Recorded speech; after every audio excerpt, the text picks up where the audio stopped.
Avvalambor assalomu alaykum barchaga do'stlar. Bundan 3-4 kun oldin bir qirg'izistonlik aka olamdan o'tib qoldilar. Shunga yordam beringlar deb turib karta raqam qo'yib pul yiqqandik. Inshaalloh hammaga kattakon rahmat aytmoqchiman. Qirg'izistonga yubordik, pullar yig'ib bo'lindi, kartalar o'chirib tashlandi.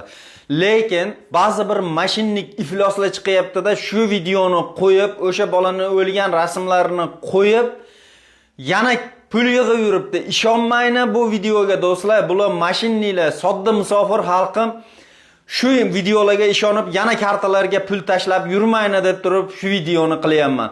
Do'stlar, musofirdagi aka-ukalarimiz, meni ko'rib turgan barcha inson shu mashinnilarga aldanib qolmaslik uchun shu videoga bittadan like bosib keting. Sodda qiynalib topgan musofir xalqim begona mashinnilarni kartasiga pul o'tkazib bermasin. Sog' bo'linglar, salomat bo'linglar. Albatta bu videoni like bosib tarqatib qo'yishni unutmang.